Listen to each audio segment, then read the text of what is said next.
understand where each other are coming from, and as far as what causes crises, or at least the specific crisis we're in. And it was a lot of fun, and I learned a lot, and I look forward to reading more of Ted's books in the future, actually.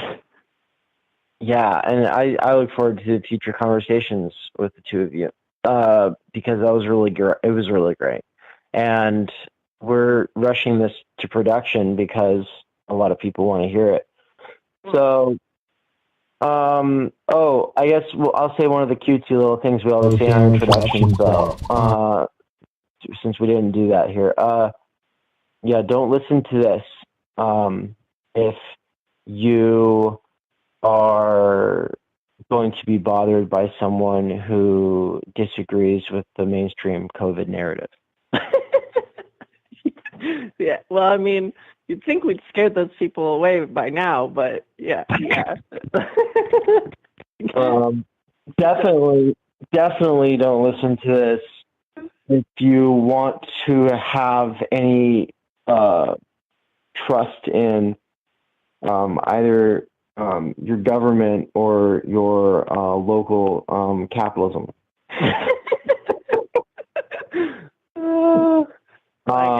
Without further ado, this is our virtual conversation with Ted Reese. Here we go. Enjoy. Awesome. Well, everybody, I'm so excited to introduce you all today to our first guest, where we have broken a very long-standing and hard-nosed policy. I've been a bit draconian about this policy. We've had this policy now for over a year, almost a year. Yeah. Where we don't talk to people through Zoom. With COVID and everything, everybody wants to talk on Zoom, and the importance of face-to-face personal conversation with people who are in your immediacy. Like, it matters so much that we drove to Oakland to interview Gerald. Mm-hmm. We drove to Missoula to interview Kaylee and Dr. Borgman. We drove to North Idaho to interview Pastor Chris. So, but we couldn't drive to London. And we really wanted to have an opportunity here to talk to Dr. Reese. So welcome. Thank you very much. I guess I can say a couple things as an introduction to you, and then let you kind of add on to it. I'll just say that I've read parts of your book. It's a very big book called Socialism or Extinction. Size matters with me. You know, a big book is very impressive. I think you are one of the most as far as people writing in the sort of socialist milieu, like, I think you are more fact and citation driven, and you use a lot of statistics more than like most people that I've read, right? And so it comes off as very rigorous. I don't have the expertise to really be able to know everything that's going on there, but I'm trying to understand Grossman recently. And so maybe part of your introduction, definitely talk about what it means to be a Grossmanite, like your Twitter handle. But just the last thing I'll say about as introduction is that I basically met you through my friend Eamon, who also goes by Steven, who also goes by Swoletariat or Swole, who we've not had on this show, but he's interviewed you before. He's the one who recommended Socialism or Extinction. And then you, though I had read parts of your book, and that put Grossman on my radar, which is to say Grossman being the renewal of the Marx's theory of crisis approach to capitalism and thinking about capitalism.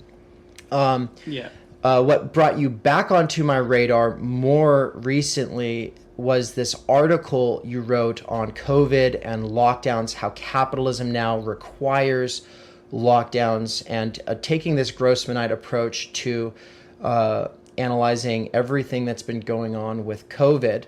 And then Astrid and I just had this conversation, the episode called Die Katastrophenhausen. How do you say it? Die Katastrophenhausen. Die Katastrophenhausen. And I shared it with you and said it would be great to get a Marxist sort of theory of crisis approach to the whole thing as well, and to kind of bring you two into dialogue. And so I'm really excited to have you here. And maybe you could kind of add on to that as a form of introduction, talk about Grossman, but also talk about your own research and I guess your areas of expertise. Okay, so yeah, I mean, Grossman for me was the leading Marxist, I say economist, more of a theorist, and I consider myself more of a theorist than an economist per se. He ironed out a lot of the sort of problems or the sort of misinterpretations of Marx that existed on the so-called left, or whatever you want to call it, in the time around his major work came out in 1929. He'd been writing a lot before that, but that was when he really fleshed out his work. The law of accumulation. He basically just clarifies a lot of confusion in terms of how people interpret Marx. And obviously there are people who interpret Marx wrong deliberately, and there are those who interpret Marxist theory wrong just because it is very complicated and dense and difficult to wrestle with. So with obviously with 2008, like when that happened, I wasn't even a Marxist. I hadn't read a word of Marx or any sort of left-wing theorist, really. And so I started getting interested in Marxism after that. It was just becoming more and more obvious that we were facing bigger and bigger problems. And I joined an organization just to get involved in activism more than anything. But the leadership of it was a communist organization. The leadership had some good Marxist theorists among them, and they recommended reading Grossman. And once I read it, I was like, this book needs to be, much more widely read and recognized within the Marxist movement as much as anything else, because it isn't, unfortunately. We can get onto that if you want, but right. So yeah, I basically. Sorry, go on. Yeah, I think we've got the slight leg. It's the distance, but I was just going to say that from what I understand, Grossman was one of the first theorists at the Frankfurt School, but he was probably the only one who took the critique of political economy seriously, and the rest of them kind of are responsible for the cultural turn, and so this and so in a sense, he stands as a good critique of both the traditional Marxism that was influenced by the work on finance capital by Rupert Hilferding, as well as Luxemburg's Accumulation of Capital, because both of those books, in their own ways, decide the theory of crisis in Marxist economics was wrong. And he's trying to show how both of them, Luxemburg and Hilferding, really got Marx wrong on the theory of crisis. Am I tracking so far? Yeah, that's right. I mean, they both had various interpretations of Marx where they were kind of like either building on Marx or like trying to fix his work slightly. I mean, Rosa Luxemburg, she had some like very odd interpretations of Marxist theory. Hilferding as well. They basically write as if Volume 3 doesn't exist. Right. And obviously it was the last to come out. I don't know if that was part of the reason. But yeah, they take sort of Marx's abstractions in volume 2 and basically interpret them as his reading of the real world, whereas he was creating, like, he was doing a scientific interpretation of capitalist economics, where he abstracts from the concrete reality to try and get to the essence of the system, the way any scientist would try and, you know, simplify things to get to the system, to get to the essence of what they're studying.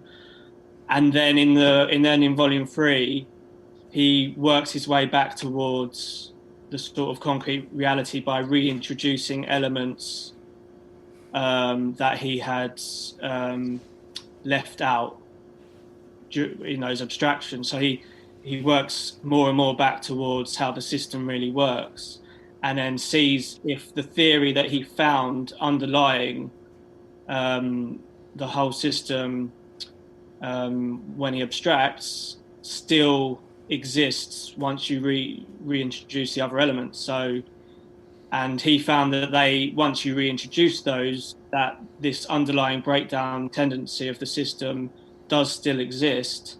It either strengthens or like the elements that are reintroduced, they either strengthen or weaken the tendency, but they don't suppress it completely. So that was the big mistake that basically all Marxists made. Gotcha. That came up with Marx. Well, okay, thank you. So, we want to catch ourselves before we get too carried away here with the last time we talked to an economist, which the episode's not up yet.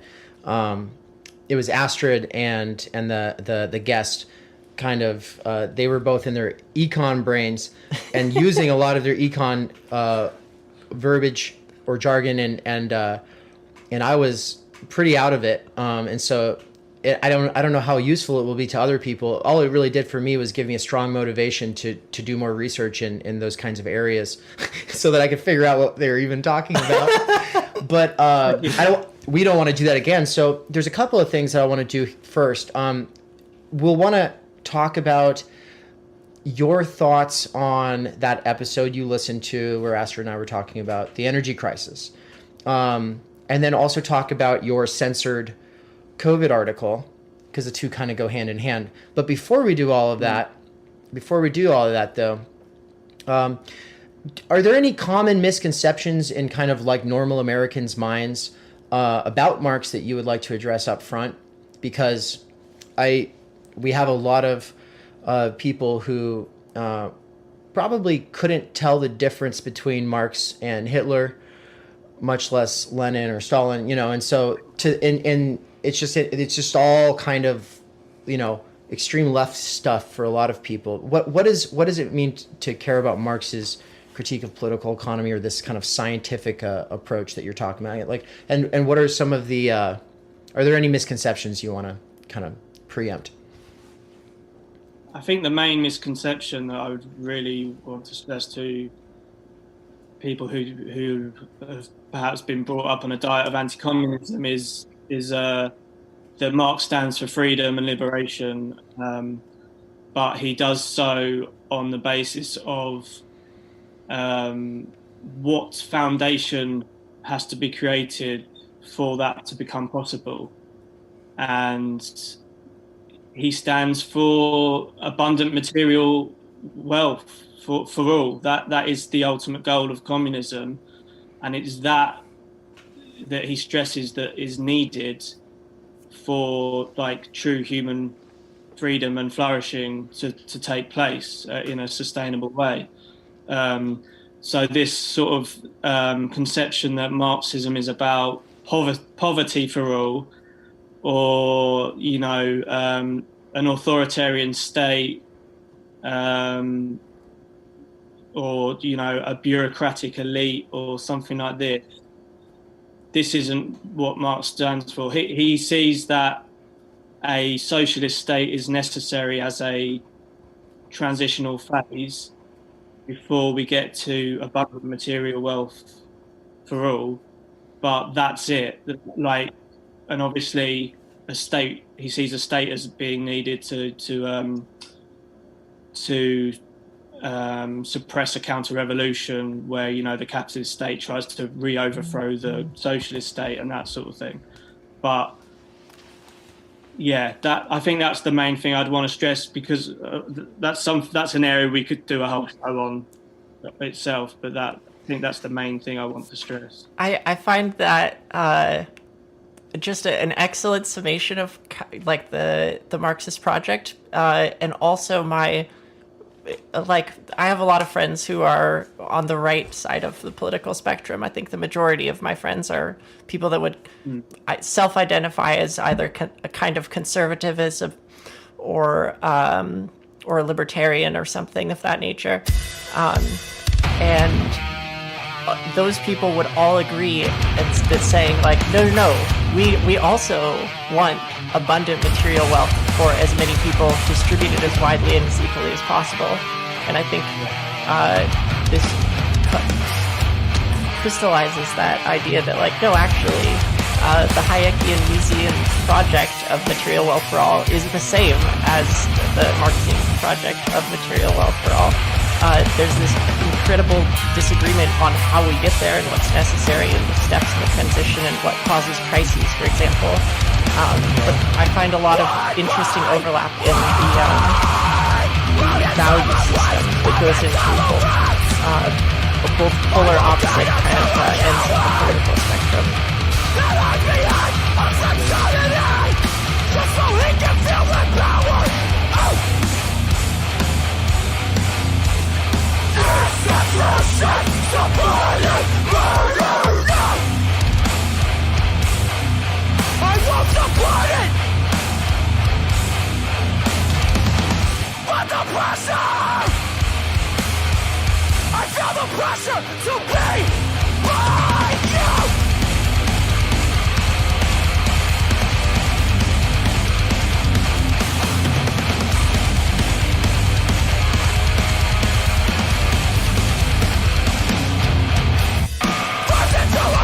Of repentance, searching out for a cure. Make you believe that acceptance is all that we're looking for, is what we need.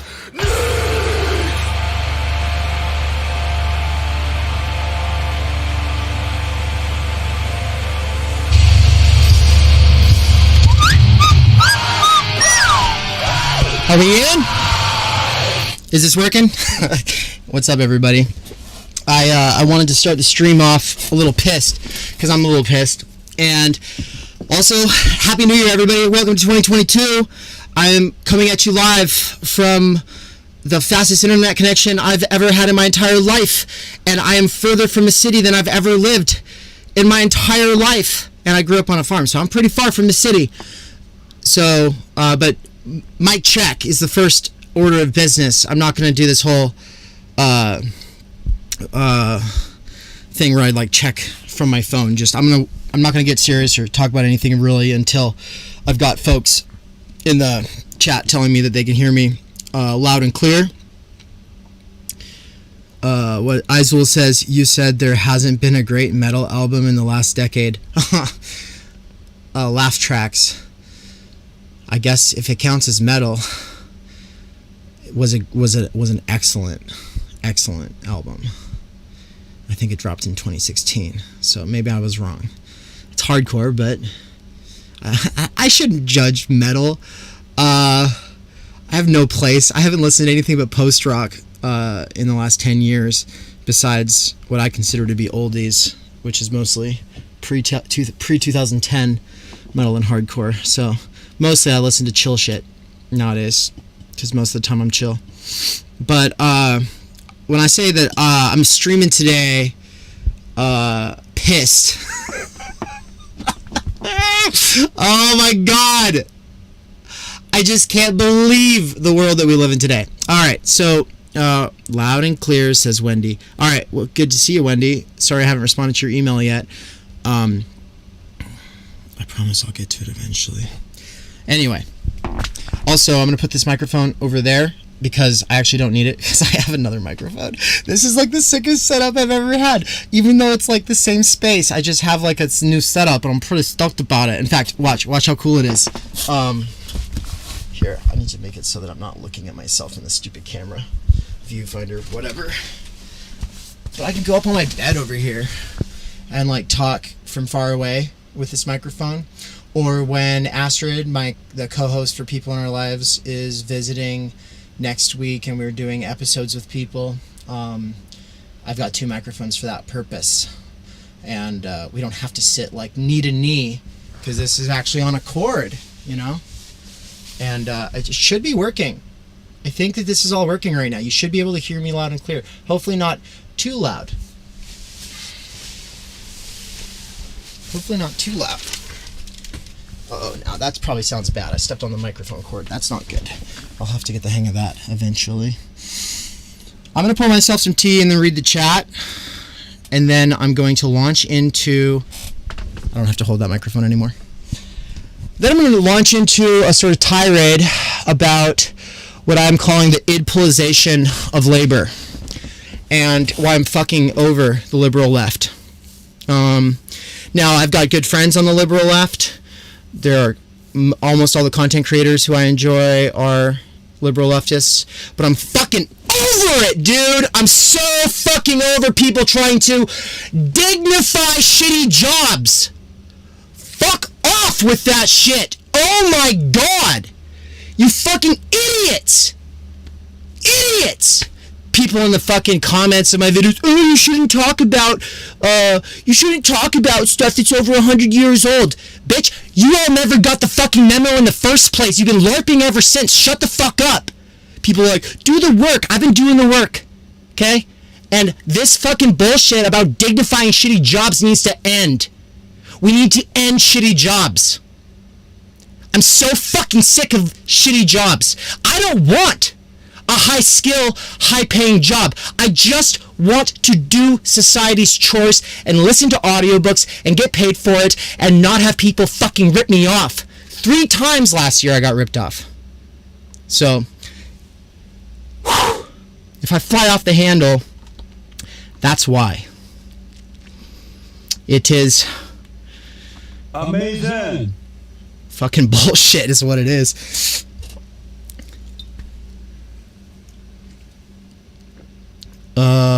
Volume is mezzo forte. Loud and clear. Izul, what does mezzo forte mean? Does it mean good, or does it mean I'm yelling too loud and I'm blowing out your eardrums?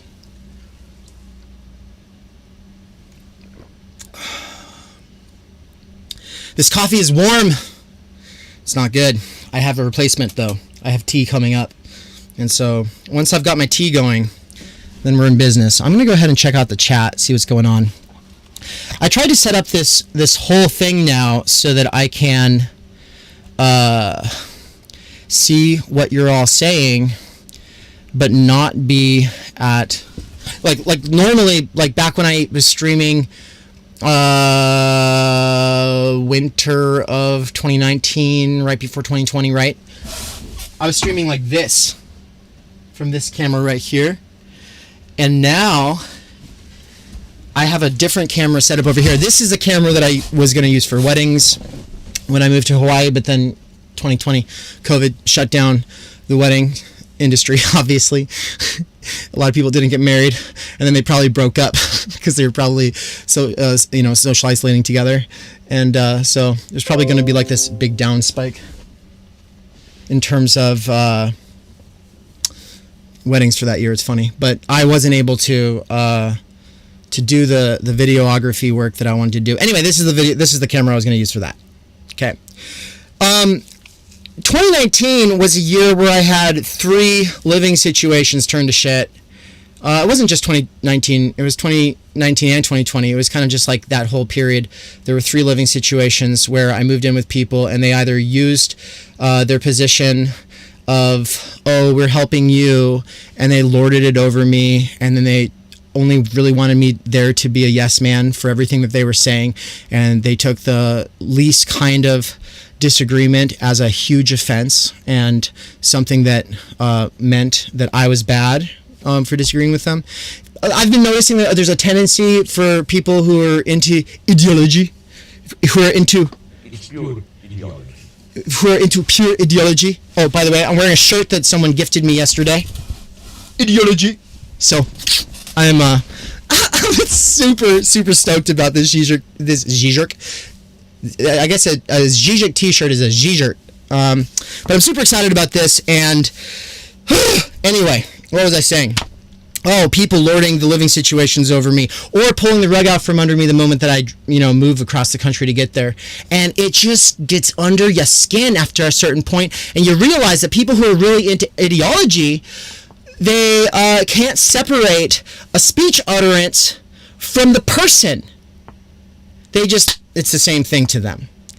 Ideology, identity, speech utterance, complete zero critical separation between those three things. It's all one thing to them, and you cannot analyze anything that they're saying critically without it shining on their character or identity or whatever. And worse than that, they think it's a moral blemish on you for disagreeing with them. It doesn't help if you're white, if the person's a leftist, because obviously even if they're white, they know the true, and you need to shut up. So I had a lot of really stupid fucking situations happen in 2019 and 2020 that I'm still pissed about, not able to talk about. I'm writing about it. You'll all get to read about that later. But for right now, I wanted to talk about 3 other things that happened. This was in 2021. 3 times in 2021, I was not paid for labor I had already done, and I had fucking bills, dude. Like, I still have bills, okay? And, like, oh, by the way, new year, new plebe, see this beard? Sorry about the beard if it's driving you crazy. It kind of makes me want to scratch my face off, but I'm doing it for an experiment in the same way that I wear dresses for experiments. But also, as Judith Butler says, gender is I think she says it's a defense mechanism, basically from being bullied, coerced, etc. And anyway, just doing a lot of manly work, which is usually just real work, in the last year has resulted in this being easier for me to appear in this form, and more importantly, it's my natural face, and it's funny to see what it looks like because I've never actually seen it.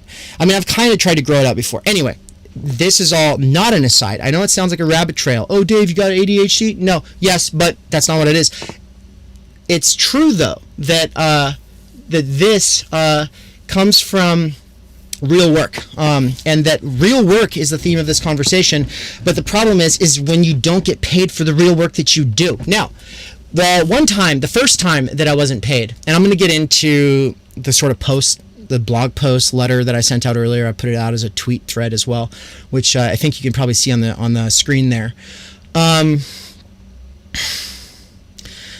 get into that, but for now I'll just say that I actually already won a lawsuit. Is a small claims court lawsuit. I almost went on Judge Judy, but they didn't want to go on Judge Judy with me. We'll see if this most recent boss who ripped me off and made it so that I couldn't live where I was living, we'll see if this motherfucker wants to go on Judge Judy. I feel worse for this guy than I did for the last guy. The last guy I sued was just a complete PMC fucking love child fucking loser. And the guy that ripped me off in this case is like a just damaged working class dude who's trying to get by, and because he can't work under the thumb of any other boss, he's running his own operation, but he's really just exploiting his own labor for the most part. And he made the mistake of thinking that he could bring somebody on in the midst of a crisis and pay them a living wage, and he couldn't. But because he doesn't have any structural understanding, he instead scapegoats his employee, me.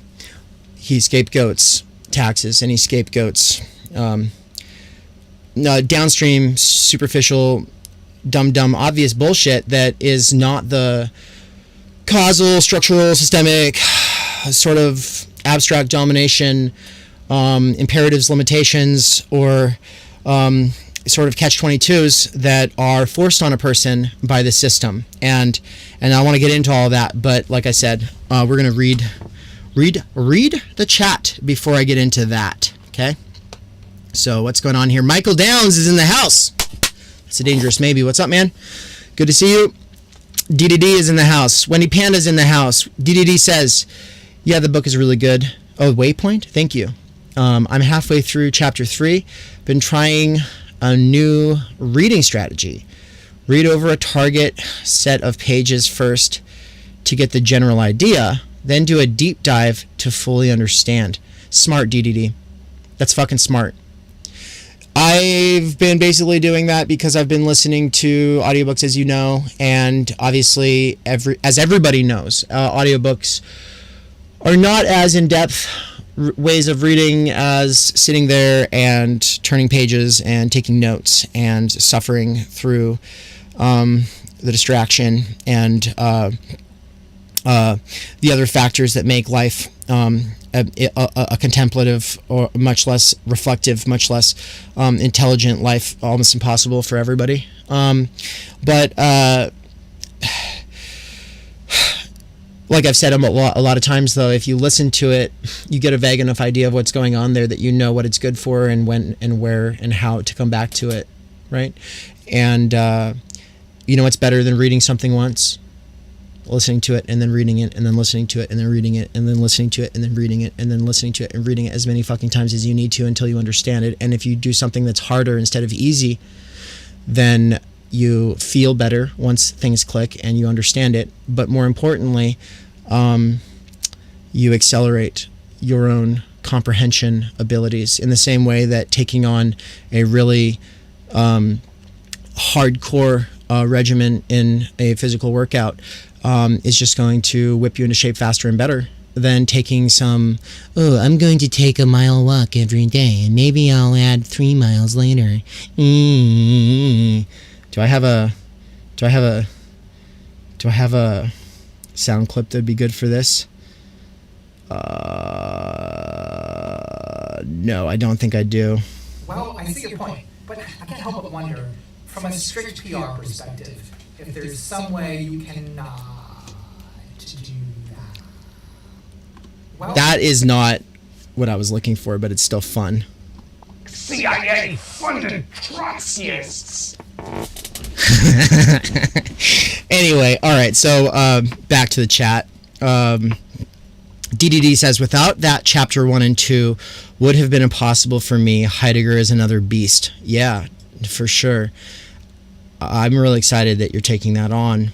And the people, I tell you in chapter 1, you can skip it. You know, I do say you can skip it. But it seems like a lot of people refuse to skip it and take it seriously, and for that I respect them all the more. Though, you know, I wouldn't disrespect someone for skipping it because otherwise I wouldn't have said that it's skippable. But I think that the reason people want to read it, correct me if I'm wrong, is just to see like what's its relevance, what am I doing with it, why am I reading a Nazi, you know? Some people are wondering why I'm reading communists. Those are liberals or conservatives in my life, not Nazis. Yeah, my mom was like, your two main people are a communist and a Nazi, and she didn't. she's just kind of like looking at me like, you know, it's like, Mom,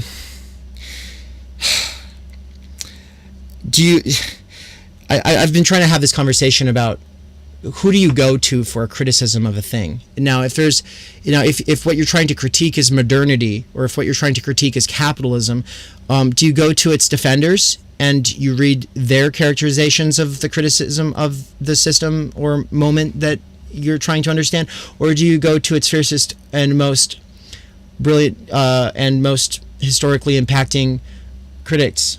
Yeah, that's what you do. That's what you do. That's what you have to do.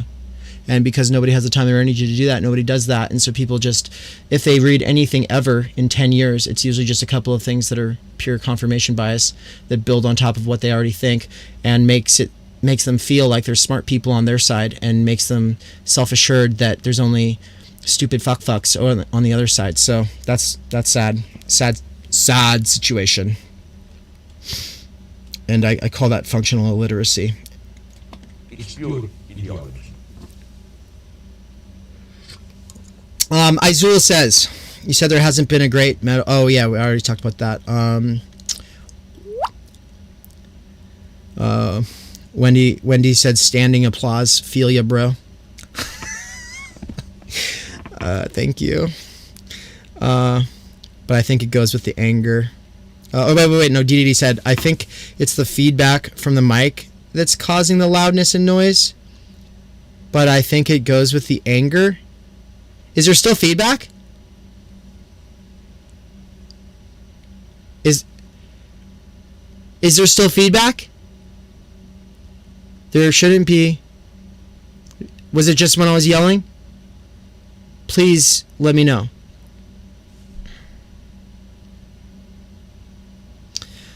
Oh, Mezza Forte is moderately loud on sheet music. Okay. Well, I've just about gotten through. Yeah, okay. I don't need to go through any more of the chat. I don't think.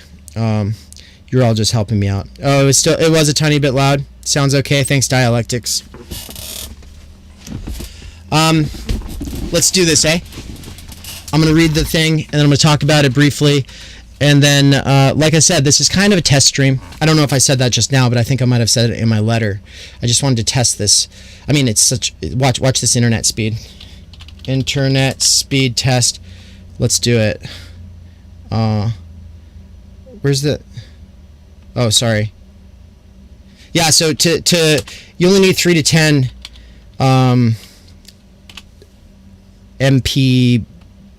What's the megabits per second? You only need like 3 to 10 to do a regular stream. I'm on fiber. Woo! So I've got like 33 download right now, and only 12 upload. Okay, well that was like 20 yesterday, so must be because I'm streaming. It's dragging down the internet just a little bit because there's also somebody else working on this internet, so who knows. But anyway, you get the point. You get the point. So I'm going to read this post. Let's do it. So I said 3 employers in 2021 did not pay me, and I'll get into the whole IDPOLization of labor. Trust me, I'll get into it. I got those tabs open. I know, like I've actually had some people who don't think that identity politics is a real issue, and think that class is included in intersectionality, then go on. Well, okay, they don't know what I'm saying when I say that. And then the thing is like the Marxists in my life also don't know what I'm saying. And the class reductionist type people, they don't know what I'm saying. So I have to talk about it because talking it through will help me, and then maybe it'll start a conversation, and that's what I'm more interested in. I want to be a little provocative to get a conversation started. I think it's okay to be a little provocative to get a conversation started because you need people's attention. Otherwise, you're just talking to yourself. Now, I don't want random people's attention. I want fellow travelers. I want their attention, and people get distracted really easily. And so I just really want to like plant this seed in your mind. Think about it. The IDPOLization. What does that mean? We'll get into it. All right. So I say 3 employers in 2021 did not pay me what they owed. I have worked at a ton of jobs, but only in a time of economic crisis, 2008 and now, has this happened to me. Though I won 1 lawsuit, and I'm sure I'll win at least 1 more, it does not feel good and seems like a distraction from what is really going on. Small-time capitalists, being relatively good at business but not understanding the abstract forms of domination, crunching in on them during times like this, blame taxes, inflation, and workers for their problems. Do they get unjustly taxed more than the likes of Bezos? And is this a product of big business buying out the political process? Sure. Is inflation a problem? Absolutely. Workers are also not always reliable, eager to work long hours for low pay. I mean, they're not grateful for a job that doesn't pay enough to live. Oh, surprise, surprise. But that's not the driver of booms and busts. And, moreover, all 3 of these scapegoats are made worse by the crises inherent to the system. Okay. Now, I started off this stream with something that will not be available to people who are listening to this later, because I'm going to cut out the beginning. But there will be a link. Okay. Now, you just go to People in Our Lives on Spotify or iHeartRadio or Podcast Addict or Overcast or Apple or Google Podcast. It doesn't matter. And find the last 2 episodes. Die Katastrophenhausen is my friend who mostly has feet in the Austrian econ world and has a lot of right-winger friends talking about the research she's been doing into the energy and economics crisis, and I think that there's some important stuff there. Actually, it's super important, and a lot of people, I mean, I didn't even know anyone listened to that podcast, and then I started getting messages after that podcast episode went up. I literally didn't think anyone was listening to it, except for, like, my partner, and now I found out there's a bunch of people listening to it, and that's dope. Anyway, crises inherent to the system. Well, are those crises inherent to the system, or is it the fact that there are parasitic, bureaucratic, PMC, fucking losers trying to do everything they can to make the system work in their favor? I mean, well, duh. But is that the whole picture? There's this other thing called a structural approach to political economy that is critical and doesn't just take its terms as truths on the nose, but instead tries to understand all of those things presupposed by the system of not just political economy, but also just modern economics, which is not the same thing. Okay. Now, we don't have an update on the critique of political economy in the way that we need, but there are people working in that direction. And one very important aspect of that puzzle is the Grossmanite salvaging of something that Marx was doing that got ignored and misunderstood and completely brushed aside. And Heinrich Grossman, was one of the early travelers of the Frankfurt School before it went completely culture reductionist and became something that the CIA loved.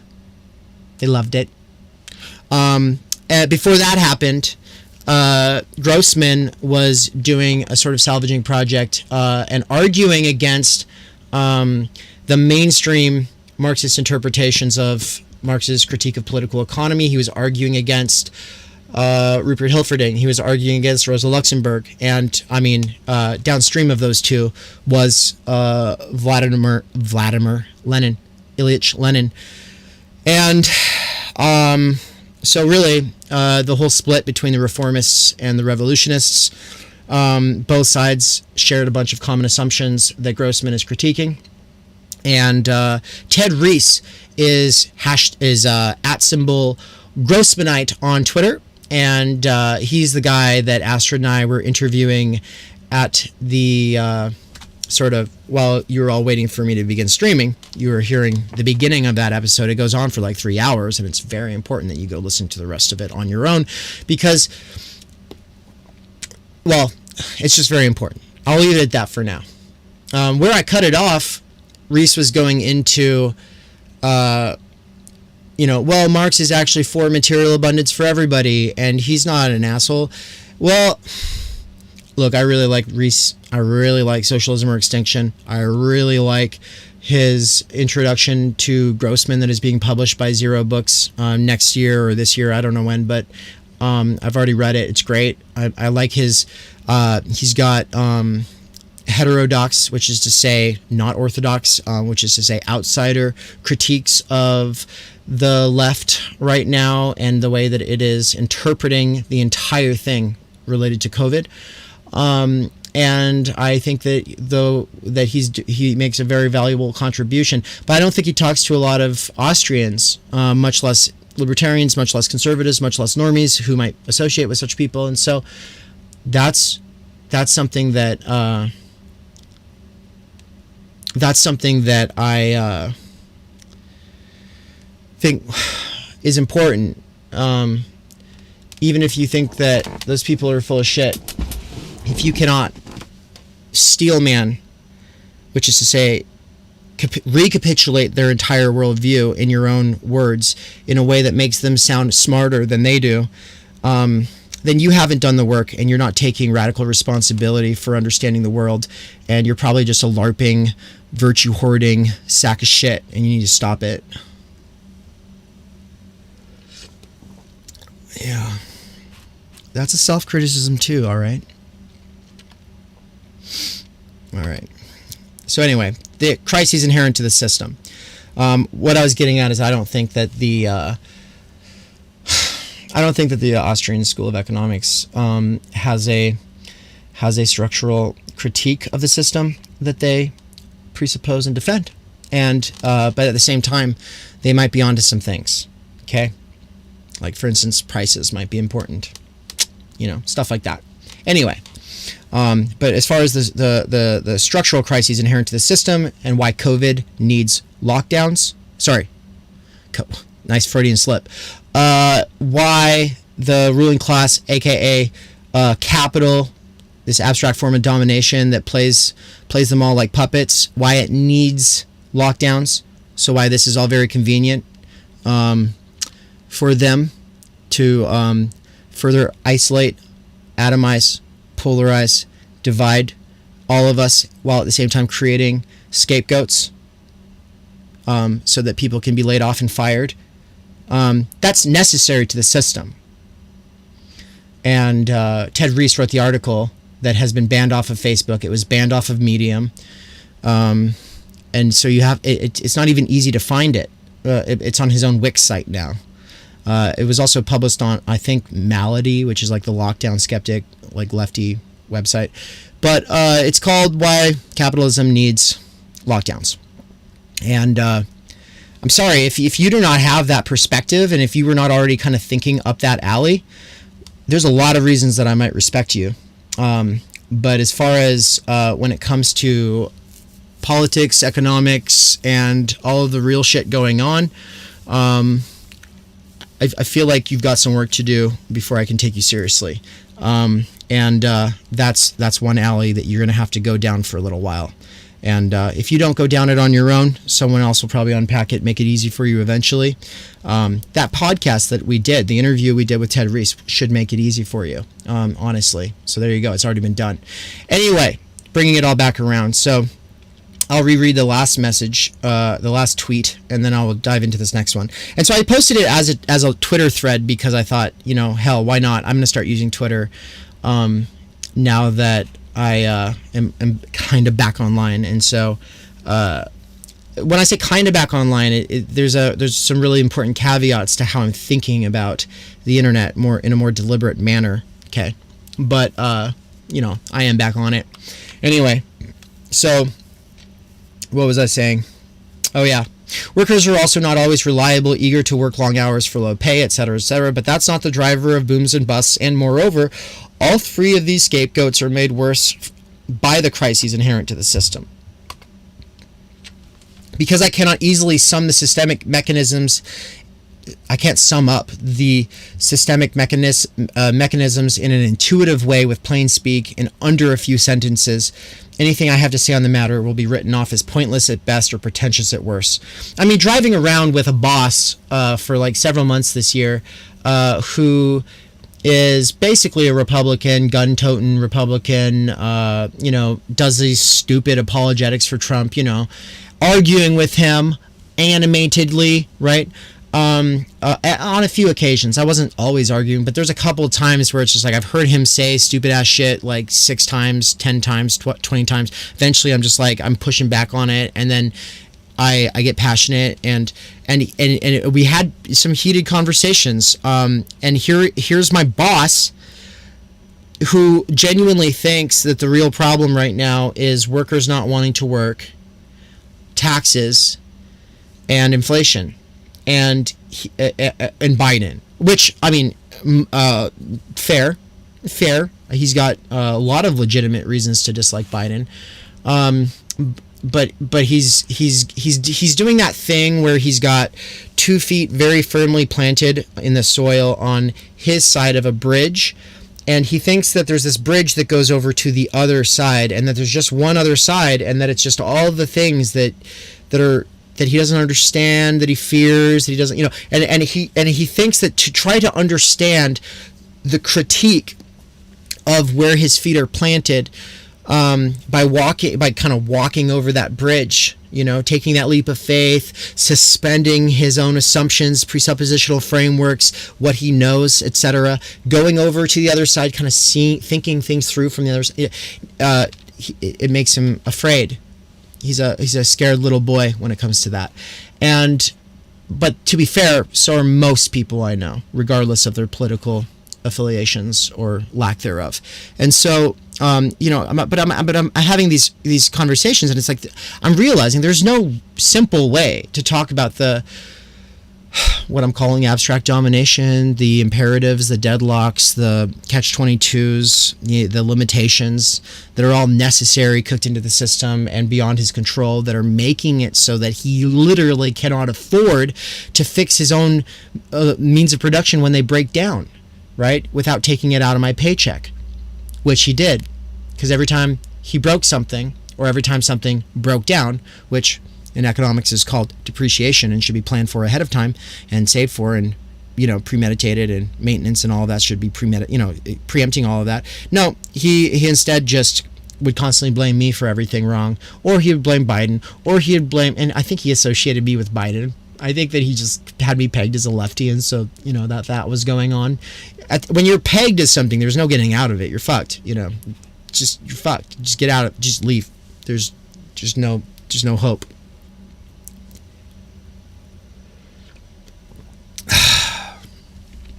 I don't know what that thing is in the chat, but I'm guessing I'm gonna have to block somebody if you keep saying shit people don't understand, and I have no idea what you're talking about. But anyway, so yeah, I was realizing that I could not sum up easily the systemic mechanisms in an intuitive way with plain speak in under a few sentences, and anything I have to say on the matter will be written off as pointless at best or pretentious at worst. So anyway, this is also coincidentally caused by a society styled as anti-intellectual, but not because people do not like to think, read, argue, learn, and grow.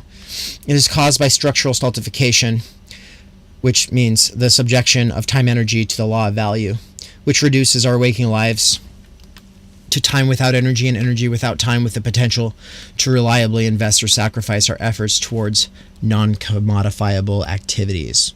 What does that mean?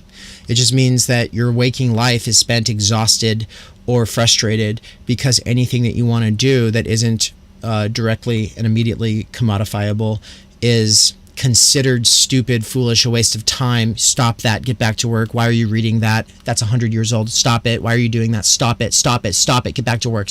Get back to work. Oh, why? Why? Just because. Just get back to work. Just get back to work. Just get back to work. Shut up.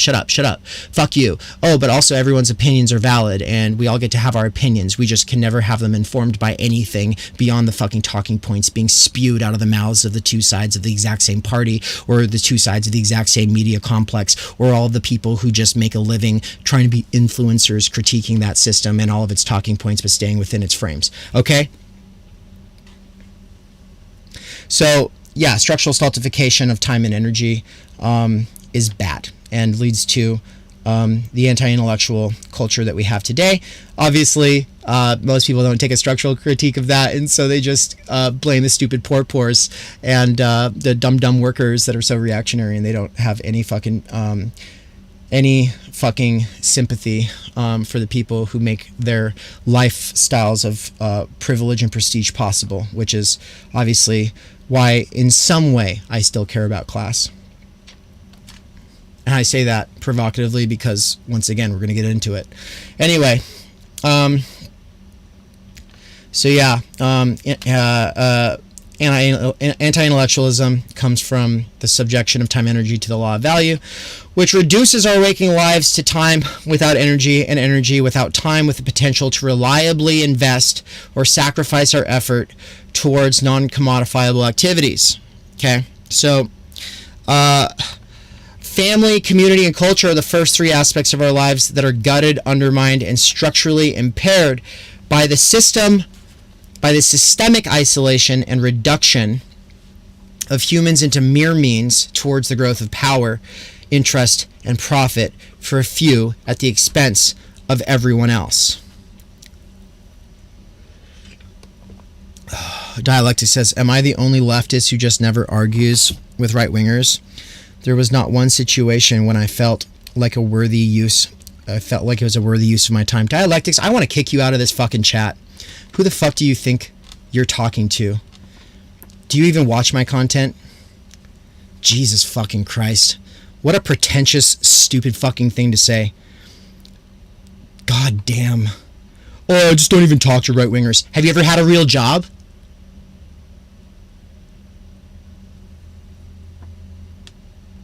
What a stupid fucking thing to say. Anyway. Fucking asshat. I cannot stand liberal leftists. They're so fucking smug.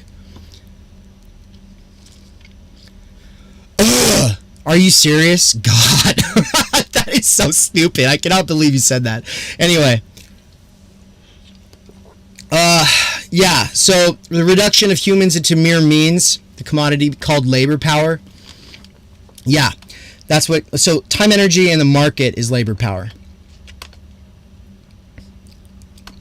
That's basically what my first book was getting at, and being able to write about this in more accessible ways is a big part of my project.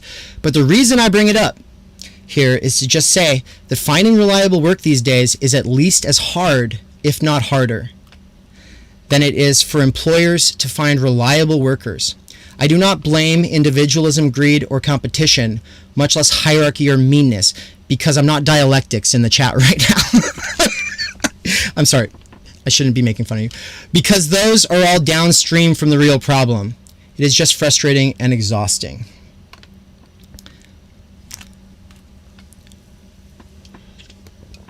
Dude, chill. So yeah, I'll read what you said. Dude, chill. I was just saying that it never amounted to anything.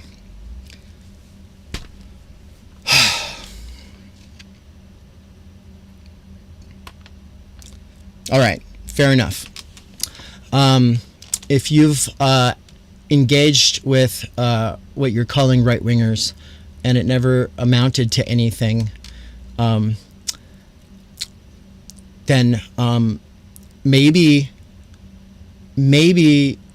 there's reasons to have conversations with people besides trying to evangelize.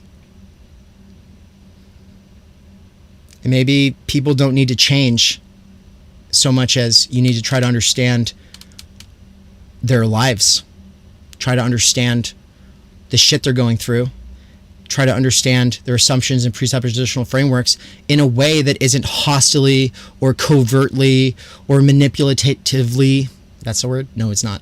Trying to change them and just get to know people. When I say radical responsibility, a technical term that's in the book I'm writing, it means that if you consider yourself some kind of radical or intellectual or working class intellectual or someone who's part of some vanguard or something that's supposed to somehow lead or guide or influence anything, then you have a responsibility that's way beyond the stupid bullshit people talk about when they're talking about platform responsibility. Making sure that you make sure that the viral spread of toxic memes don't poison our democracy by being espoused from dirty, ignorant, backwards workers, right? No, we're not talking about that. We're talking about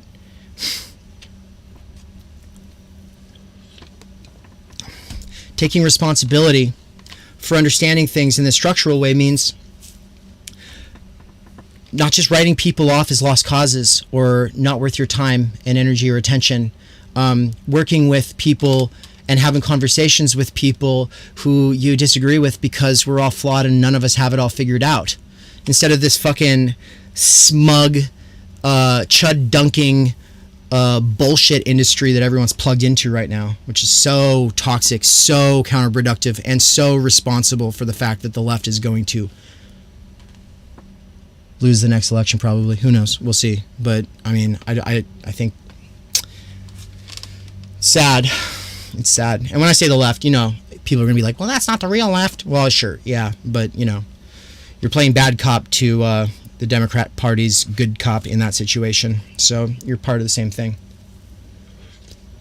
And when people know that you look down on them, or when you look down on people, and you inherently see them as lost causes who would have to change everything about where they come from and everything that they believe to even have a conversation or find any kind of common cause, yeah, you can bet they're going to not exactly appreciate it, especially when you are more smart than they are, possibly more intellectually or theoretically based, possibly more open-minded, probably more privileged. Yeah.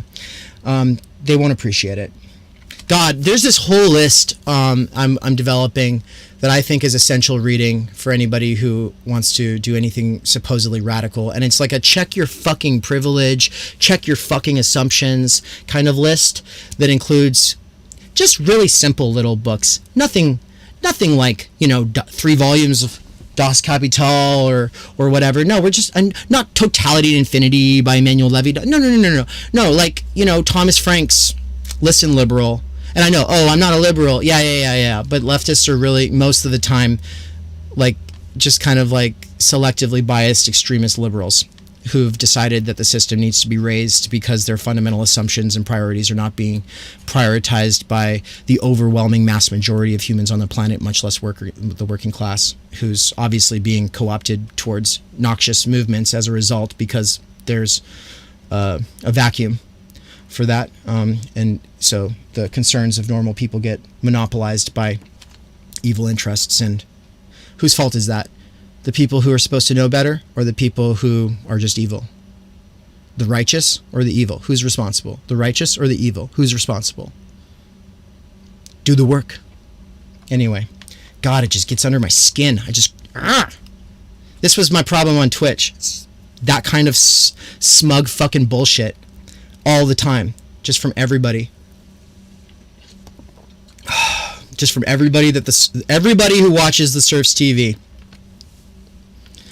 I love Lance. I love Lance. But if you saw on Twitter, we get into it sometimes. And there's just a lot of people in that audience who just have like this fucking, oh, what's the point of that? Yeah, well, I know everything. And yeah, I'm just going to fucking play video games and fuck off with all my time and energy and just say that I want to abolish all jobs, but I'd never lift a finger to do society's labor. I'd never do the real shit. And I'm just going to spend all this time obfuscating what real class analysis would actually entail while trying to dignify fucking bullshit jobs and shitty jobs and do absolutely shit for the rest of everybody who's actually got to make the world go round and has literally no time or energy in their lives, and as a result has dysfunctional homes and abuse and fucking misery their whole lives. But no, we'll just essentialize and reduce them all to that. Say it's their own fucking fault, but in a backwards ass way where it's really their fault because they're not woke enough. Yeah, okay. I told you I was pissed. This is a piss stream. Be careful. I'll come at you. All right, so anyway, I do not blame individualism, greed, or competition, much less hierarchy or meanness, because those are all downstream from the real problem. It's just frustrating and exhausting. After 3 burns in a single year, 3 times I didn't get paid, I am hesitant to even apply to jobs that are supposedly hiring. They're hiring because they cannot keep workers on a living wage. They are hiring because they are exploiting legal loopholes by posting fake listings that just waste everyone's time. There's a whole thread about these legal loopholes that are being exploited, where if people are if an employer posts job listings, then they have like this loophole. It's a legal loophole where they're able to take out 0% interest loans, which are then just invested into the stock market, which on average increases your capital by 5% in, I don't know what the period of time is, but that's the average. So you just have like this fucking this bullshit where like you got a lot of these fake ass jobs. So I just shared that Twitter thread. Check that out, because I know everyone's like, oh, well, it's the stimulus checks. That's why nobody's working. Yeah, even though that isn't enough for any working person I know to pay more than a couple months rent. And yeah, oh my God. Yeah, drives me up the wall these days. Yeah, they're hiring because they cannot keep workers on at a living wage. They're hiring because they are exploiting legal loopholes by posting fake listings that just waste everyone's time. They're hiring because they are firing and laying off in the first place. And I can't keep getting thrown out of my groove. And then I have Cusco there. Now you threw off my groove. Hold on. I'm going to go ahead and block a couple of people here. Do I have anybody here who could have done this for me? Because, yeah, here. People who are just, like, posting abbreviated bullshit, I'm just going to remove you from what I'm talking about. You see? This, I've got some trolls, I think. Some bullshit. Stop it. Okay. Whoa, I've got a lot of them. Where are they all coming from? Michael, aren't you a moderator? Can you moderate? I don't want to have to get distracted by these people. If anybody comes in here saying something that's not obvious, like you know what they mean, just fucking boot them, because they're just trolls. If anybody comes in here having side conversations, boot them, because they're not paying attention, and they're just distracting. All right. Taking my sweet time getting back to work is agonizing, though. Thankfully, my new living situation alleviates most of the immediate pressure caused by the threat of homelessness, which I've been under for the last few years. It is just inconvenient because there are things I need or want to buy, right? There are things I need, and there are also things I want to buy. Things I want to buy that I can't buy, all of Byung-Chul Han's books. I want them in my hands. I want the objects. I don't want to do it on a screen. I mean, his entire philosophy is about how we need objects in our lives, that those give us a grounding. They are spatial temporal coordinates. And the replacement of objects with information, and for the sake of a data mining industry, where data is now more valuable than gold. Sorry, I always say that. Data is more valuable than oil. It's creepy and weird, and I really want to be able to hold his books and just go sit under a tree or somewhere in nature and actually read Byung-Chul Han the way I think he wants to be read, on some park bench or something. You know, just not in the like the normal way that I'm like listening and PDFs and bullshit. It's anyway, these are just things that I want. It's fine. I can go without that. There's also things that I need that I can go without for the time being, like healthcare. But it's fine. It'll be all right. I'm just saying that it's nice right now to not be under the constant threat of homelessness and to be somewhere that's where people are like they respect you, like they respect human difference.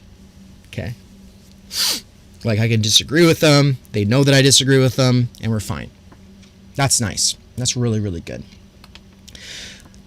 But on the bright side, right now, for a short period of time, I have relative time energy to write about this situation before the inevitable collapse of my life world as it returns to the dictates of capital.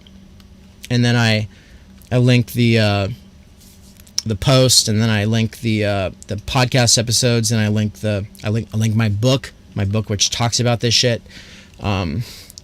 Which I'll go ahead and link here before I get on to the IDPOLization of labor and class, which is fucking obnoxious as well.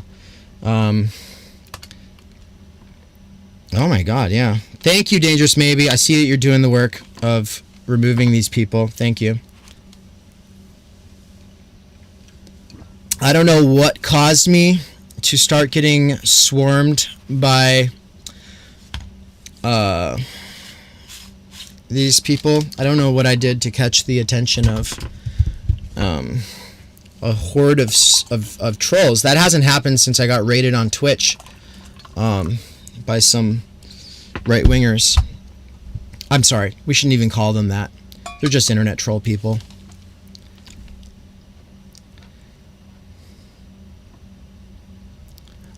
Michael Downs, you're doing a great job, and I didn't realize there were so many people trolling this chat. Anyway, all right. Oh yeah, so I shared the link to some things. Go check it out if you're in the chat. Get on it. I want to talk about this this tweet. I said, what culture reductionists mean when saying class is a vector of oppression or class is an identity. This right here. All jobs are equally valid. All jobs are equally valid. Yay! And what we have here is a person who's making people drinks at a bar. A person who is teaching. A person who is a janitor. A person who is working at McDonald's.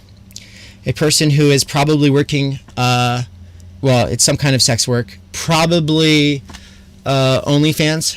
And then we also have a judge, but it's okay because it's a black judge. Okay.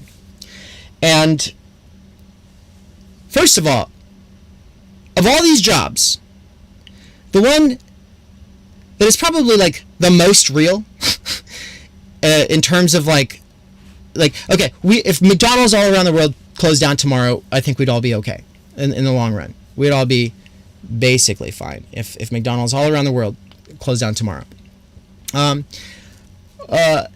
Teachers, we might be better off, honestly, at this point.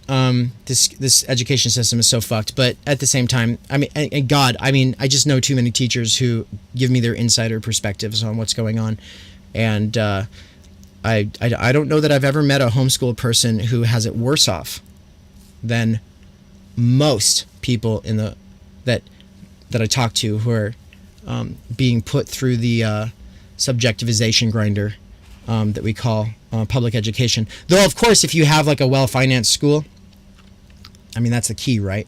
And if you have like a serious like education, then like awesome, great. But if it's all just directed towards making you like a docile worker, or not a docile, but like a highly fungible, like able to jump through hoops and constantly change jobs so that you can constantly serve the dictates of capital, then yeah, that is what most education today is about. But it's just making you obedient, making you be able to regurgitate, and it's about crushing your creativity, and it's about crushing your intellect, and it's about crushing civil discourse, and it's about crushing the spirits of children, and it's about abusing children, and that's why it's fucked. But, you know, whatever. But, I mean, to put a judge and a sex worker on the level of a janitor is so insulting. Now, with sex work is a complicated, you know, topic. I've already said shit that will make people go, oh, you're being a swerf, which means like a sex work exclusionist feminist or whatever. Okay.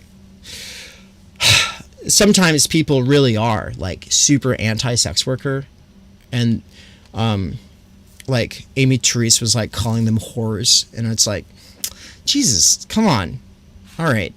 Like, you know, obviously and she was doing some kind of like sort of class analysis when she was doing it, because she's saying it's these middle class OnlyFans gals who are really just drug addicts of their own choosing because they're nihilistic losers sitting around in messy rooms.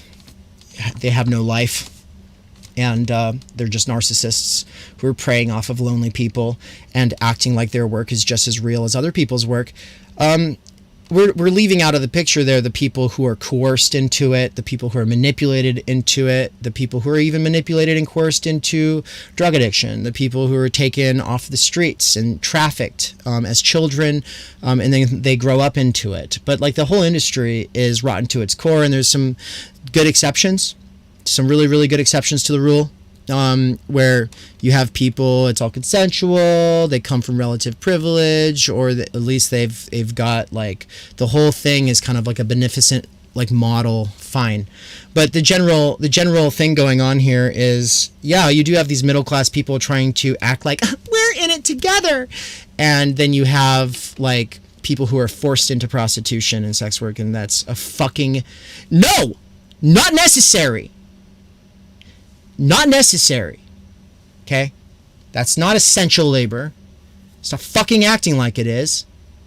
If people want to stream their boobies or whatever, or their buttholes on fucking their own time, cool. But like, to act like that's like just as important as a janitor who can't even afford to pay for or own a home, much less support a family, like a janitor was able to in the 1970s. By the way, in the 1970s, a janitor could work their way through college, come out of that not in debt, buy a home, support a family. In the 70s, a janitor, I would take that in a heartbeat.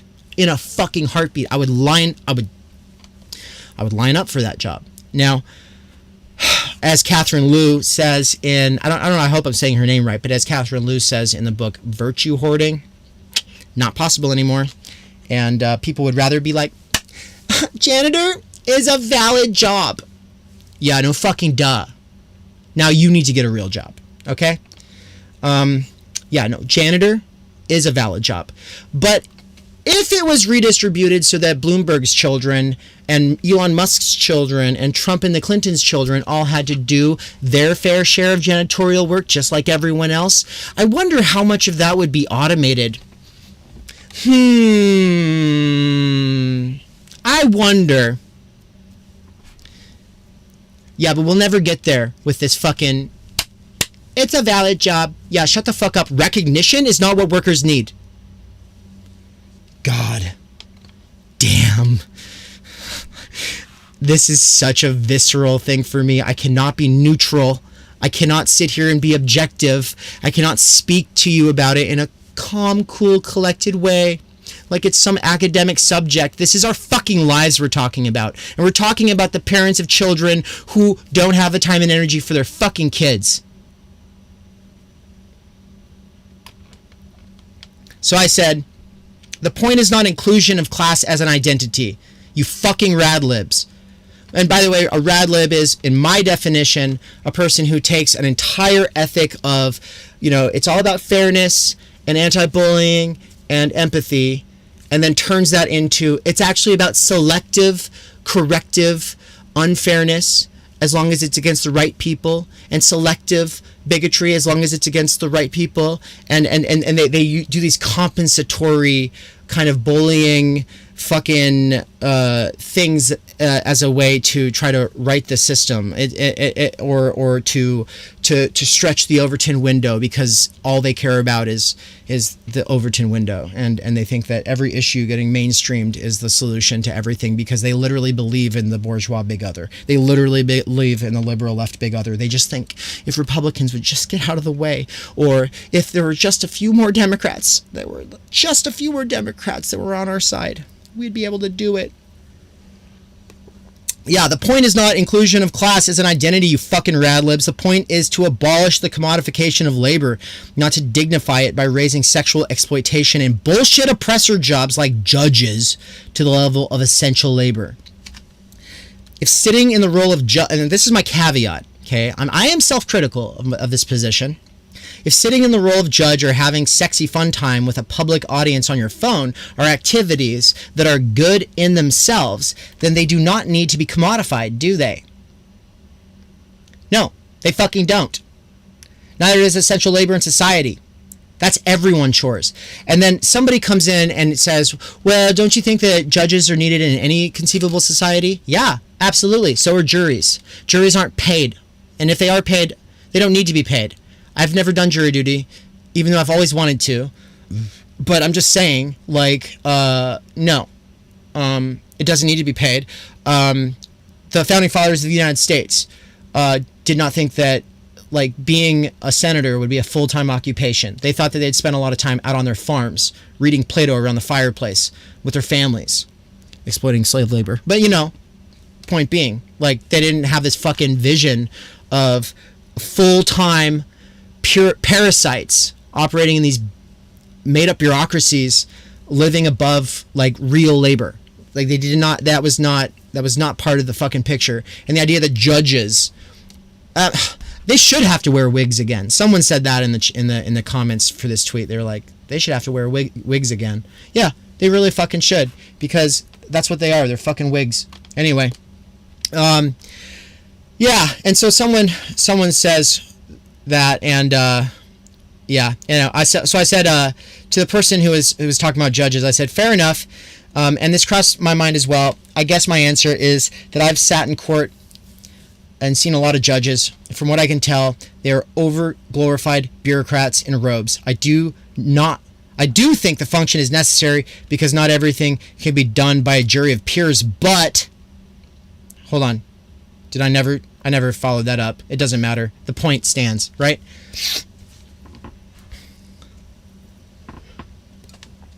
Oh, Watcher, it's good to see you. Greetings. I watched the whole 90 minutes of the last stream after the fact, but you actually didn't reply to the 100-year-old book comment within it. Yes, Watcher, I did touch on it today. If my entire life's work and everything I do with my channel and all of my intellectual endeavor over the last 8 years, which means needing to do a critique of history and of ideas so as to understand where we've been and where we are and where we're going is not interesting or valuable to you, I don't really understand why you're here, but 100-year-old books are actually pretty important. And in fact, I wouldn't trust a book that's younger than probably 50 because, I mean, I'm going to read it through my own historical prejudices, and there won't have been enough time for various critical perspectives to matriculate and have a dialogue or a discourse around those texts. And so, yeah, there's a no philosopher or genuine thinker is ever understood in their time. And as Aristotle says, you can't judge a person until after they're dead, really, because obviously, like, things that they do later can be a quilting point for things that are happening now, and so retroversion is something that happens. But more importantly, yeah, like old texts are some of the most important sources of not just where we are now, but also without doing that, you're not able to understand what's changed, or more importantly, how much shit is still the same. Because the left that Marx was critical of is the same fucking left that we have today. It's just that there's been more history that further proved what he was saying. Now, I'm not saying that Marxism has it all figured out. I think Marxism lost the plot in a lot of ways at different points, but that's a whole other conversation that I'll have with Michael Downs in an interview later at the end of the month, so stay tuned for that. Anyway, yeah, and then AOC says, the suggestion that any job is low skill is a myth perpetuated by wealthy interests to justify inhumane working conditions, little to no health care, and low wages. Plus, being a waitress has made me and many others better at our jobs than those who've never known that life. And I said, oh, shut the fuck up. Low skill labor can be automated and higher skill labor cannot. Stop trying to dignify stupid ass jobs. And more importantly, I just read this whole thread about AOC where she actually had a bunch of other fucking like high scale, privileged, prestigious, and like Ivy League kind of fucking rubbing shoulders, political and finance capital jobs before she stunted as a waitress for a minute. So whatever, I just don't care. But anyway, and in the case that it would be against society's interest to automate low-skill labor because the cost of materials for machines would not be worth it, then that shit can be redistributed once bullshit jobs, like many that AOC plus a PMC have worked, are eliminated. Okay? So, and this is where I get into fuck the IDPOLization of labor. Okay, what is IDPOLization in the first place? It's taking genuine oppression, it's taking genuine unfairness. It's taking all forms of exploitation and bullying and all of these different things, and then integrating that into a system that serves the democratic side of the one-party capitalist state. And that one-party capitalist state needs people to make primary identifications with one or the other side. Okay, and in order to make people, make these primary identifications with one or the other side, and to do it in a way that necessarily makes it so that the politically activated are hostile and not able to find common cause, even though we have so many common causes. More importantly, it is used to disenfranchise the other 50% of the country that already sees that it's all bullshit anyway. So, no, taking class and then saying, see, it's also a vector of oppression, and it's also something that should be centered, and it's also something that should gain recognition and representation, and it's also something that we should dignify and ignoble and empower. And I like how Catherine Liu in Virtue Hoarders says that to say that you are going to empower someone else presumes that they need you. It presumes that you have power that you are able to put into their sails, and more importantly, it presumes that they don't have the power to do it on their own. And so yeah, it's the whole virtue hoarding book is just fucking dope. It's just one version of like the critique of the professional managerial class. And whether you want to do like this materialist, orthodox Marxist, like, oh, it's not a real class. Okay, well, it has fundamentally different material interests and functions in a class society, so I don't know what you're talking about. But, oh, they don't own the means of production, so they're not the class. Okay, well, if Engels and Marx were making micro distinctions between mercantilists and of different sorts, as well as different kinds of peasants and serfs and farmers and tradesmen, and set all of those aside, and then said the proletariat's the specific strata of the working class that has like all of this redemptive power and hope or whatever, because what they saw at the time, it seemed objectively true, and it kind of was for a while before before we stopped the proles from living on top of one another and dispersed them out of sight, and then offshored a lot of those jobs into different countries so that they can never unify. Yeah, before all that, yeah, this was already going on. Anyway, shit jobs need to be automated and redistributed, and bullshit jobs need to be eliminated altogether. Fuck off with this patronizing, pseudo-Marxist rhetoric of all jobs are equal. And we're with you, essential laborers. Yeah, if you were with the essential laborers and you actually cared about the immunocompromised throughout COVID, then I think that they would have lined up and pushed the politicians to develop some kind of an app or system that would have made it pretty easy for people who are basically not going to be hurt by COVID, people between the ages of 18 and 30, who are not immunocompromised, to, if they are from some higher class, fill in for those essential laborers who are forced to keep working throughout the pandemic. And because that didn't happen, I know they're full of shit, and fuck off. End of story. I've had to keep working. Everyone I know has had to keep working, unless they're already retired. Unless they have like unless they were able to fucking make it work. And a lot of people were not able to make it work, and a lot of people sat around on their thumbs. Okay? So, and they virtue signal about this shit, and it's fucking obnoxious. And I've just got no patience for it anymore, so fuck off. Anyway, yeah, so I've covered it all. Now you know why I'm pissed. Nice vent sesh. I really had that one in my system.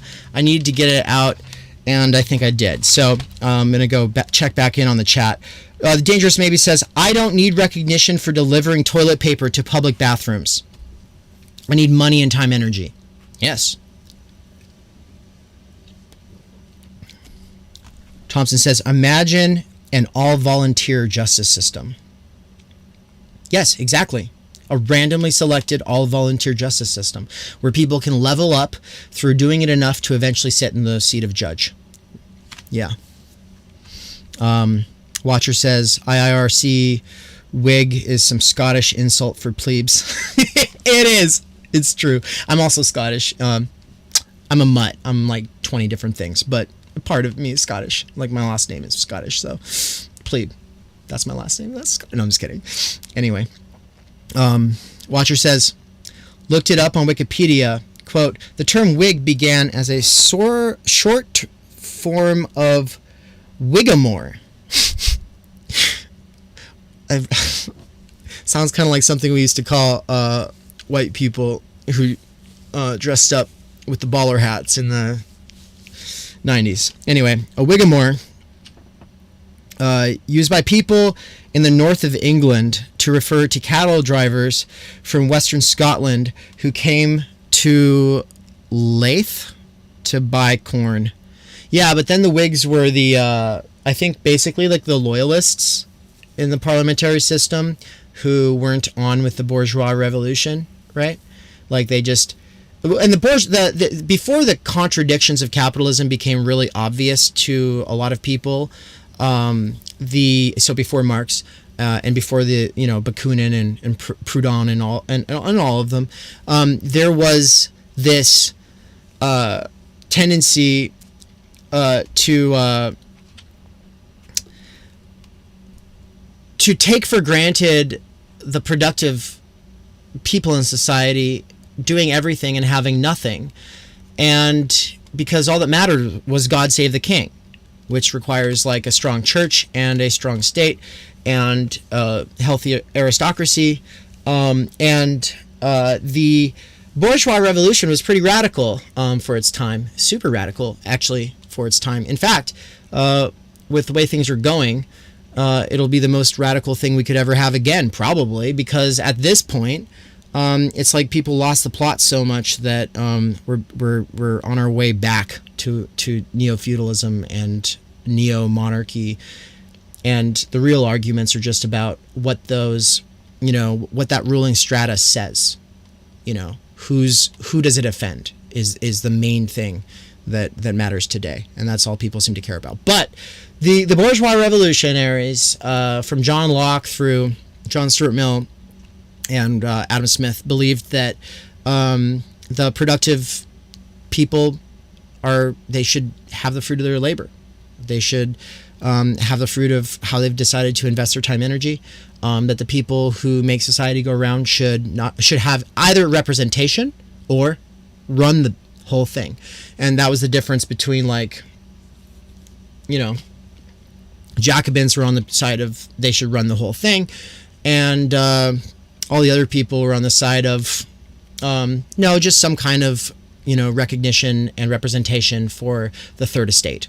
The third estate being the productive classes, the first and second estates being the monarchy and the priest class. Okay, and so there was a time when that was like the argument, and then later, emerges the contradiction where it's like, oh, the productive people have a split between them. There's capitalists and workers. They're all productive, but those workers are putting more and more and more and more and more and more in time into these machines, and these machines are taking all that labor power and expanding and refining themselves and cheapening labor and the value of labor, and spitting children who are hurt by those machines or die at the age of 20 out onto the streets, where those streets are lined with the corpses of proles.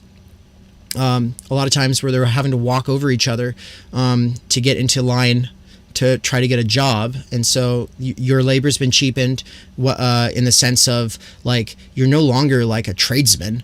You only do one thing all day. And if you don't like it, if you don't want to work a 16-hour day, there's a fucking 10-year-old at the door happy to take your spot and do it for less. So and I mean, that was the contradiction of the bourgeois revolution. But before you get to that contradiction, the idea that that the productive people have a stake and should be represented and should have some kind of power was a super radical idea. And now I don't even know how I got off onto this whole topic because I'm distracted. So the Whigs, though, that's what it was. The Whigs were, I think they were like the loyalist people who were like, God save the king. But yeah, I'm sure what Watcher was just saying was kind of like their origin.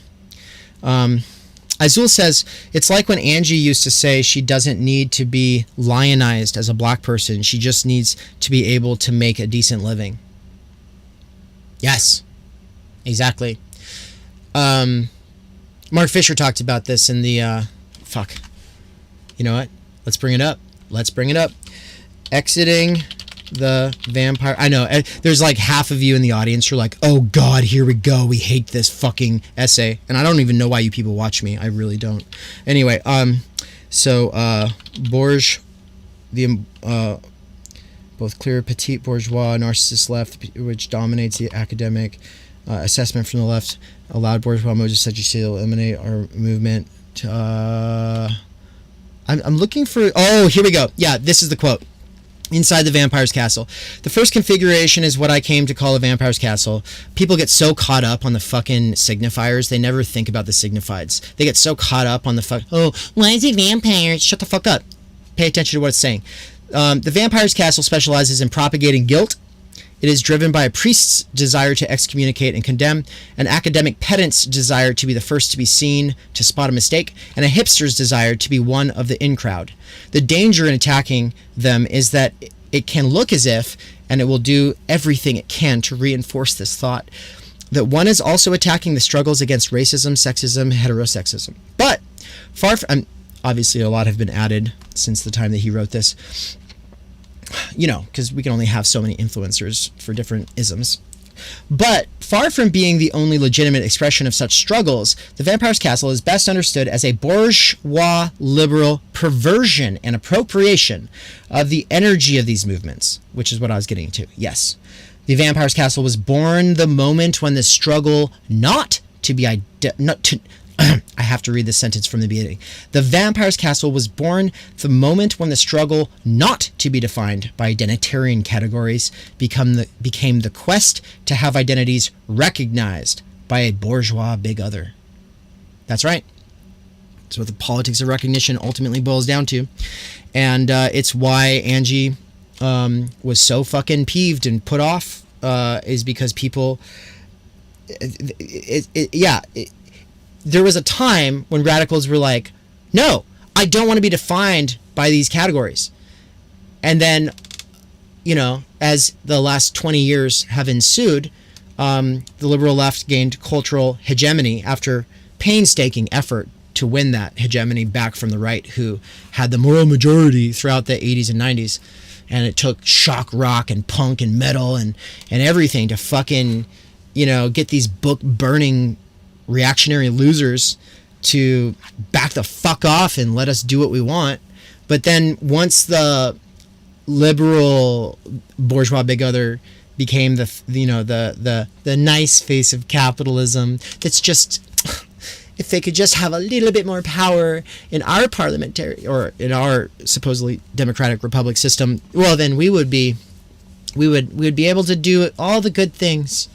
Okay, but yeah, we can't abolish capitalism or eliminate shitty jobs or bullshit jobs because some fucking, you know, deplorables in some flyover state don't like us or don't believe what we're saying or, you know, whatever, you know. So until the end of history, until they all get the memo, until they all die out, the most patronizing and assumptive stupid bullshit I've ever heard in my life, we'll just have to fucking go on with capitalism, I guess. Yeah, okay.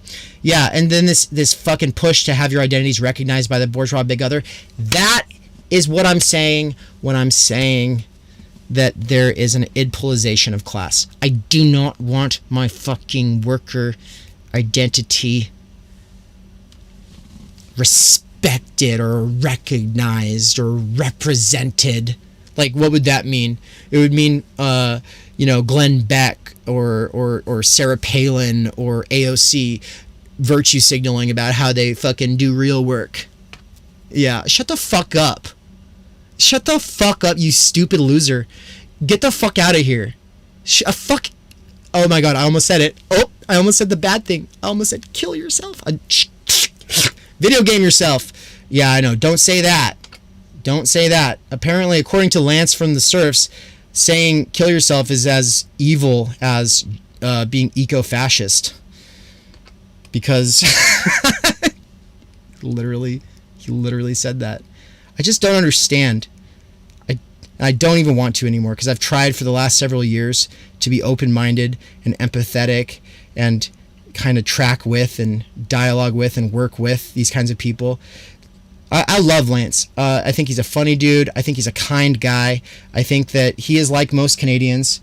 He's a very nice but morally superior, smug person of relative privilege whose primary identity is not being American, but telling Americans how to live. And he says, and I'm talking about all of my extended family is from Canada. So, I mean, my parents are immigrants from Canada. So I was just like, I'm sorry. I've just gone to Canada my whole life for family reunions. And I know this type. And it's so funny that they are so overrepresented on BreadTube. BreadTube is Canada Tube. There's really nothing else to it.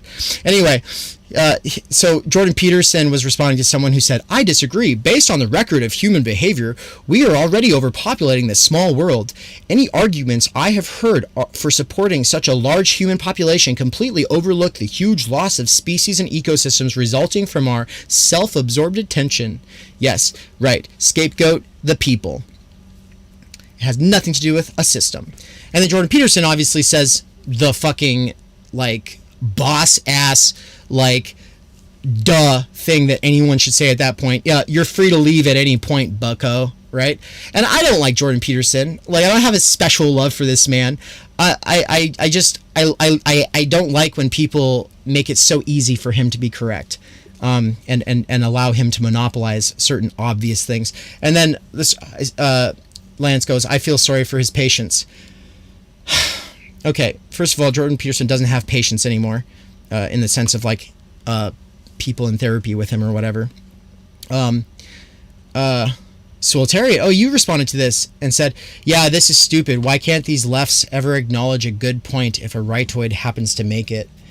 Yeah, and the thing, I mean, if you want to read that, go peruse my wall.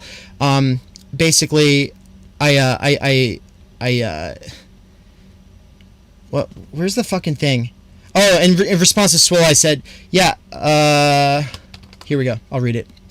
I said, because the culturally hegemonic worldview right now reduces evil to meanness or other forms of personal caprice. And that has snuck even into the otherwise excellent work of the likes of Lance, who is a great guy. Genuinely, I mean that. He's a great guy.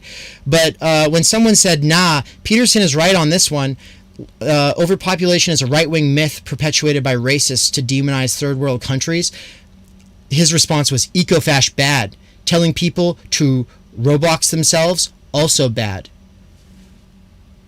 Oh my God. I mean, I know that he's speaking loosely. He's not like writing some paper, but he literally got 1.3 thousand fucking likes on that comment and 7 retweets. So I don't think he's going to take what I said very seriously or ever respond to it. I would have to have a very big platform for him to give a shit about what I think about anything. But he goes, so I say, the first, being ecofash, is probably evil. The latter is usually pretty harmless, if not funny. In fact, in most cases, it is a perfect response to anyone who thinks that we are overpopulated. Yeah, sorry, if you're an ecofash, Roblox yourself. Oh no, now I'm bad. Oh my fucking God. So brain dead.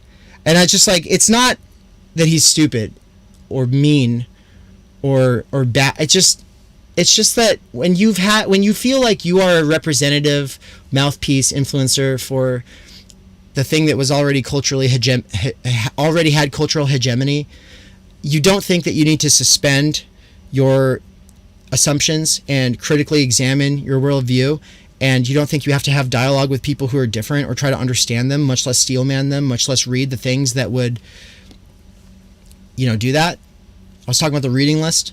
I mean, listen liberal, that's first. Virtue hoarders, that's second. Come back to me after those ones. I've got a whole list. Got a whole list for you to, if you actually want to do the work. Then you could read Christine Louise Ditzoli's Transcending Racial Divisions book. That's a good book. Came out last year. Oh no. The only black women we want to hear are the ones who say what we want them to say. Fuck off. Just, geez. So frustrating. I just cannot believe it. Yes. Oh my God. My moderator told me to kill myself. I think from now on, I don't want to hear anybody talk to me unless they first tell me to kill myself. I want, hey Dave, kill yourself. To be like, plebe, kill yourself. If that's not the way that you greet me, then just like literally fuck off. Like if you think that that's more harmful or as harmful or even like a degree as harmful, like or fucking remotely close to as harmful as like ecofascism?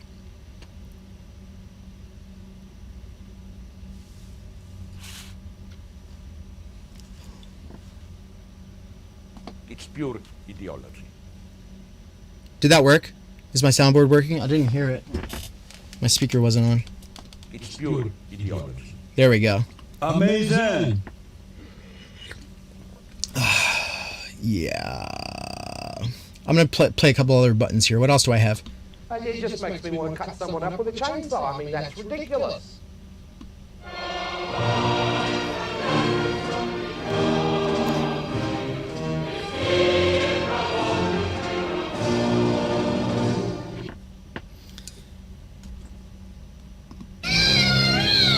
Yeah, if you don't like the shit I say, that's basically what it comes down to. This is my room. Welcome to my room. I opened the door into the internet for a minute so I could talk to the people who I care about and my fellow travelers. And there's a couple of lurkers who like to stare, who just like to stare detached. They like to stare listlessly and blink sometimes before they go back to masturbating. Yeah. Fuck off. Anyway. Cool. Swole, you just got here for the end of the stream. I'm going to close this bitch out. All right, everybody. Thanks so much for joining. I hope you all have a great life. I genuinely hope that nobody kills themselves, unless they're eco-fash. And besides that, I'm really excited for this new year. I'm really excited for the projects that are cooking on the back burner, as well as at my fingertips as I am writing every day before I am forced to have my entire world collapse and go back into submission to the law of value as my labor power and my entire waking life is reduced to time without energy and energy without time, with the potential to repeatedly invest or sacrifice into anything meaningful. And yeah, it's a nice little moment to be in this sort of clearing with you. Yeah. It's good to see you, Anarchist Tech Support. It's good to see you, The Dangerous Maybe. It's good to see you, The Swolitariat. Dialectic, if you're still around, then I hope chewing you out earlier or making fun of you is not taken to heart. I do separate what a person says from what a person does, and more importantly, from who they are. And if you say some stupid ass shit, and I don't know you, and we haven't built a strong relationship of respect over time, I'm just going to call it the stupid shit that I see it as. And if I know you and I respect you, I'll probably be a little bit more careful about how I go about it. But I mean, just you know, you got to know what you sign up for when you come to a plebe stream. I just don't think that I should be patient or open-minded with liberal lefties who have never been critical in their lives. So anyway, everyone, hope you have a really great one. How do I close out of this thing? Where's my... This is very hold on. Other microphone. Yeah, this is very confusing. But yeah, I love you all.